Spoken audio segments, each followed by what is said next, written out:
बारिश स्टार्ट होने को है और यदि आप चाहते हैं कि आपका मोगरे का पौधा बारिश में भी बहुत हेल्दी रहे, बहुत सारे फूल और कलियां देता रहे, तो इस टाइम पर आपको मोगरे के पौधे में कुछ जरूरी काम कर लेने चाहिए।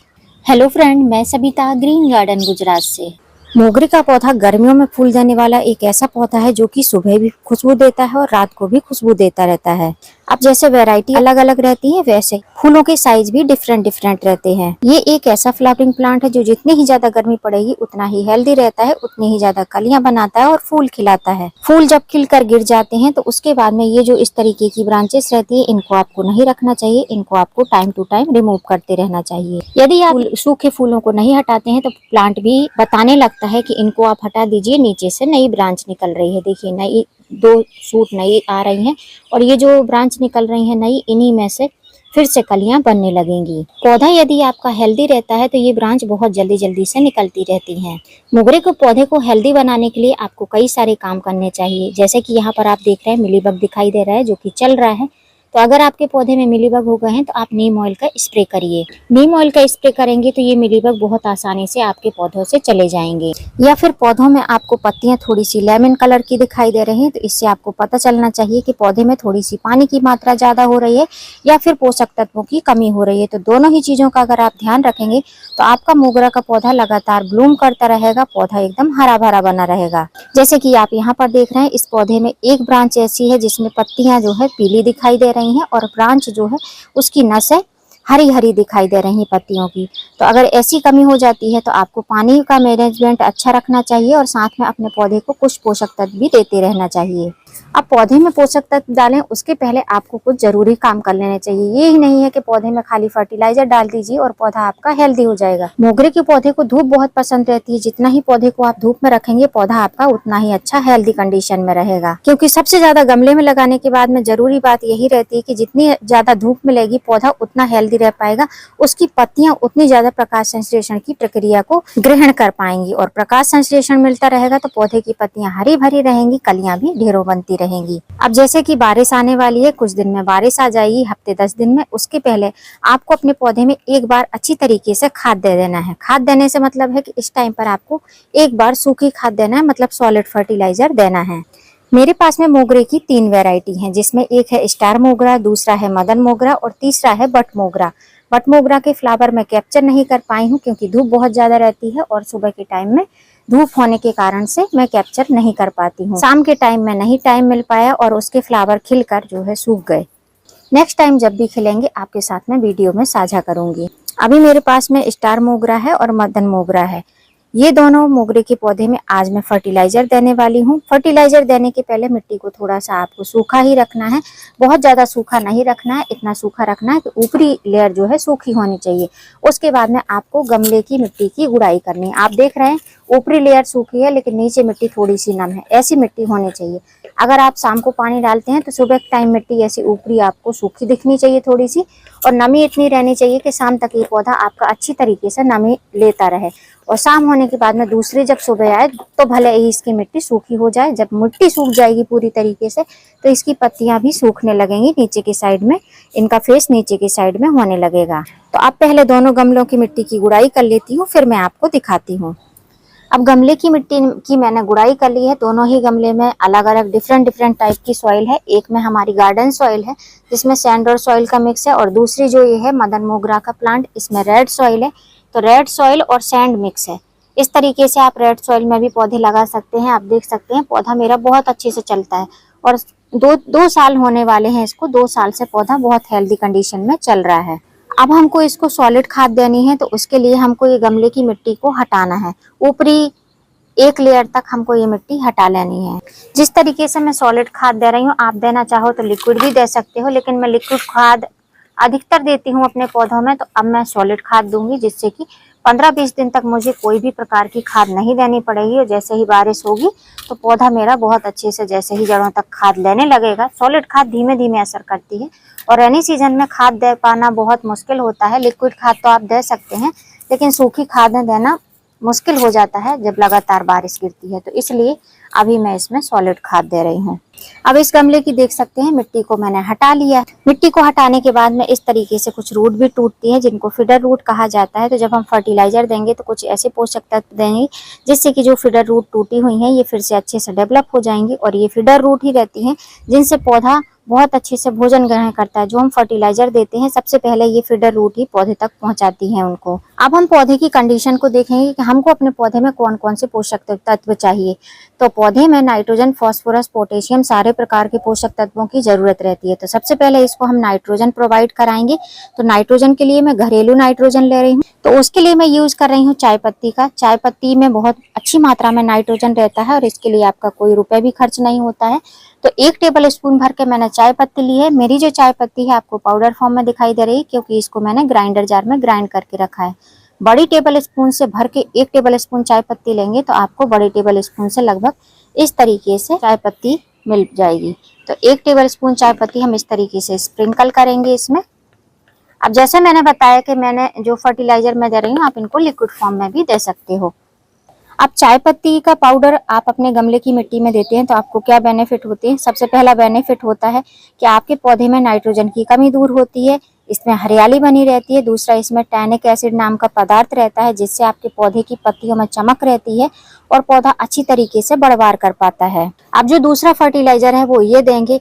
होता क्या है कि कभी कभी मोगरे के जो फूल खिलते हैं वो फटे फटे खिलते हैं। दूसरी बात में पौधे को पूरी प्रकार से पोषक तत्व चाहिए रहते हैं। तीसरी बात में जो हमने जड़ें इसकी थोड़ी सी डिस्टर्ब की हैं, जो फीडर रूट हैं वो कट गई हैं। तो ये एक फर्टिलाइजर ऐसा है जो 3 प्रकार के पोषक तत्वों का काम करता है। पूरी प्रकार से पोषक तत्व भी देता है, जड़ों को भी अच्छे से विकसित करता है, अगर आपके पौधे के जो फूल हैं वो फटे हुए आ रहे हैं उससे भी आपको राहत देता है। तो ये क्या है, ये है सीविड ग्रेन्यूल्स जिसको मैंने पाउडर फॉर्म कर लिया है ग्राइंडर जार में ग्राइंड करके। उसके बाद में मैं इसका यूज कर रही हूँ। इसको भी आपको लगभग 1 टेबल स्पून लेना है। अगर आप पाउडर फॉर्म करेंगे तो ½ टेबल स्पून हो जाएगा, लेकिन जो ये टेबल स्पून है ये पहले वाली टेबल स्पून से थोड़ी छोटी है। तो जो आपकी खाने वाली टेबल स्पून रहती है उसका आप यूज कर सकते हैं। उस टेबल स्पून से 1 टेबल स्पून ले सकते हैं, चाहे आप ग्रेन्यूल्स फॉर्म में लें चाहे आप पाउडर फॉर्म में लें। अब ये 2 फर्टिलाइजर देने के बाद में लास्ट एक फर्टिलाइजर देंगे जिसका यूज करने के बाद में ये सारे फर्टिलाइजर हैं बहुत अच्छे से पौधों की जड़ों तक पहुंच पाएंगे और पत्तियों में बहुत अच्छे से चमक भी आ पाएगी। उसके लिए मैं यूज कर रही हूँ मैग्नीशियम सल्फेट जिसको बोलते हैं एप्सम सॉल्ट। इसका यूज कर रही हूँ। इसको हमको ½ टेबल स्पून लेना है। जो हमारी खाने वाली डेली की रूटीन की टेबल स्पून रहती है उससे ½ टेबल स्पून। इसका यूज करने से क्या होता है, प्रकाश संश्लेषण की प्रक्रिया अच्छी होती है, पौधा अच्छी तरीके से विकसित हो पाता है, पत्तियां हरी भरी रहती हैं और पत्तियों में एक अलग प्रकार की साइन रहती है। इन 3 फर्टिलाइजर को डालने के बाद में चौथा कोई भी फर्टिलाइजर हमको नहीं डालना है। अब जो मैंने ये मिट्टी निकाली थी इस मिट्टी को हम डाल देंगे। आप चाहो तो आप दूसरी मिट्टी भी डाल सकते हो। अब मिट्टी डालूं उसके पहले मैं आपको बता दूं, आप अगर चाय पत्ती नहीं डालना चाहते हैं, आपके पास में वर्मी कंपोस्ट या गोबर की खाद है तो वर्मी कंपोस्ट आप 1 से 1.5 मुट्ठी डाल सकते हैं। गोबर की खाद है तो आप हाफ हल्के हाथ से मुट्ठी भर के डालें क्योंकि गोबर की खाद ज्यादा गर्म रहती है। तो मेरे पास में नहीं थी इसलिए मैंने नहीं डाली, चाय पत्ती का यूज किया है। तो ये ऑप्शनल है, आपको ऐसा नहीं है कि रिसेंट में आपने वीडियो देखा तो तुरंत आपको खरीदने जाना है, नहीं, आपके पास में जो भी है आप उसका यूज कर सकते हैं। अब जो मैंने रूट की ग्रोथ के लिए फर्टिलाइजर दिया है सीविड दिया है जिससे आपके पौधे को माइक्रो न्यूट्रिएंट भी मिल पाएंगे और साथ साथ में रूट ग्रोथ भी होगी। और जो अगर आपके पौधे में बोरोन की कमी हो रही जिससे कि फूल और कलियां जो है डी शेप हो जाते हैं तो उसकी भी पूर्ति हो जाएगी। अगर आपके पास में रूट ग्रोथ के लिए फर्टिलाइजर में ह्यूमिक एसिड है तो आप ह्यूमिक एसिड का यूज कर सकते हैं, मैंने सीविड का यूज किया है। और एप्सम सॉल्ट के लिए अगर आपके पास में एप्सम सॉल्ट है तो बहुत अच्छी बात है, नहीं है तो आप पौधे को धूप में रखेंगे तब भी एप्सम सॉल्ट की कमी पूरी होती रहेगी। अब जो मिट्टी निकाली थी उस मिट्टी को हमको इससे कवर कर देना है। मिट्टी को कवर करने के बाद में 2 से 3 बार आपको गमले को इस तरीके से टैप टैप करना है जिससे कि अच्छी तरीके से मिट्टी सेटल हो जाए। जब हम पानी डालें तो फर्टिलाइजर ऊपर नहीं आना चाहिए। अब जैसे इस पौधे में फर्टिलाइजर दिया है सेम फर्टिलाइजर मैं अपने ये मदन मोगरा के प्लांट में भी दूंगी, उसके बाद में मैं आपको दिखाती हूँ। अब देखिए दोनों गमलों में मैंने अच्छी तरीके से फर्टिलाइजर दे दिया। अब भरपूर मात्रा में इनमें हम पानी देंगे। पानी इतना देंगे कि नीचे रूट से आपको पानी निकलते हुए दिखाई देना चाहिए और पानी हमेशा हाथ लगा कर देना है और रुक रुक के पानी देना है। जैसे कि ये छोटे से मग्गे से पानी दिया है, 1 मग्गा दे दिया। अब जब ये मिट्टी ऊपर से ड्राई हो जाएगी, मतलब पानी ऊपर तैरता हुआ नहीं दिखेगा, उसके बाद में हम पानी देंगे। तो जैसे इसमें दिया है पानी वैसे इसमें भी दे देती हूँ। अब दोनों ही गमले में एक साथ में ही पानी दिया था, लेकिन रेड सॉइल वाली मिट्टी का पानी सूख चुका है और ये जो नॉर्मल सॉइल वाली है इसका नहीं सूखा है, इसको टाइम लगेगा। तो रेड सॉइल में यही खासियत है कि ये बहुत जल्दी से गीली हो जाती है और बहुत जल्दी से सूख जाती है। तभी इसमें हम एक बार और वाटरिंग करेंगे। तो इस बार हम जो है इसमें हाफ मग ही पानी देंगे, इससे ज़्यादा हम पानी नहीं देंगे, बस इतना ही हम पानी देंगे इसमें। अब जो रेड सॉइल वाला गमला है मोगरे का, आप उसमें से देखेंगे तो ड्रेनेज होल से बहुत तेजी से पानी निकल रहा है। तो ये इसकी यही खासियत है, अगर ड्रेन होल अच्छे रहेंगे, मिट्टी अच्छी रहेगी तो पानी बहुत अच्छे से निकल जाएगा और पौधा बहुत हेल्दी कंडीशन में चलेगा। तो अब इसका पानी ड्रेन आउट हो चुका है, अब इसमें हमको और वाटरिंग नहीं करनी है। वहीं पर ये नॉर्मल सॉइल वाला स्टार मोगरा है, इसमें मैंने और पानी डाल दिया है। इसके बाद में मुझे लगता है कि इसमें भी और पानी नहीं डालना पड़ेगा। तो इसकी मिट्टी में से भी पानी जब निकल जाएगा एक्स्ट्रा वाटर, तब इसको हम दूसरी जगह शिफ्ट करेंगे। तो अभी आप देखेंगे स्टार मोगरा जो नॉर्मल सॉइल में लगा हुआ है इसमें से भी पानी निकलने लगा है। अब इन दोनों गमलों को हमको कहीं भी छाया पर नहीं रखनी है, इनको ओपन में ही रखना है। फर्टिलाइजर भले ही हमने दिन में दिया है, सुबह के लगभग 7 बजने वाले हैं तब मैंने ये खाद दी है। तभी आप देख सकते हैं धूप भी होने लगी है, लेकिन पौधों को हमको छाया में नहीं रखना है, हमको इनको धूप में ही रखना है। अभी लगभग 8 साढ़े 8 बजे से चटकती हुई धूप आएगी, तो 1-1.5 घंटे पौधे अच्छी तरीके से छाया, थोड़े ठंडक में रहेंगे, पौधे अच्छे से सेट हो जाएंगे। तो इस तरीके से आप भी अपने पौधे में खाद दे सकते हैं बारिश आने से पहले और मोगरे के पौधे को बहुत अच्छा हेल्दी बना सकते हैं। अब बात आती है कि ये खाद हमको कितने कितने दिन के गैप पर देना है। तो मोगरा एक हैवी फर्टिलाइजर फीडिंग प्लांट है और साथ साथ हैवी फ्लावरिंग प्लांट है, जो कि महीनों भर लगातार आपको फूल देते रहता है। तो इसलिए आपको 15-15 दिन में इस पौधे में फर्टिलाइजर देते रहना चाहिए। आप खाद देते रहेंगे तो पौधा टाइम टू टाइम ब्लूम करता रहेगा और जैसे ही ब्लूमिंग खत्म होगी वैसे ही इसमें न्यू ग्रोथ आने लगेगी। न्यू ग्रोथ आएगी तो आप देखेंगे तो साथ साथ में ही इसमें छोटी छोटी ब्रांच में ही इस तरीके से कलियां बनने लगेंगी। तो यदि आपने मोगरे का पौधा लगा रखा है तो आप उसको ओपन धूप में रखिए, साथ साथ फर्टिलाइजर भी दीजिए, मिट्टी की गुड़ाई करिए, साबरिंग करिए। पौधे पे साबरिंग करना बहुत जरूरी है, सुबह शाम दोनों टाइम साबरिंग करिए। अगर शाम के टाइम नहीं टाइम मिलता है तो सुबह एक टाइम जरूर साबरिंग करिए।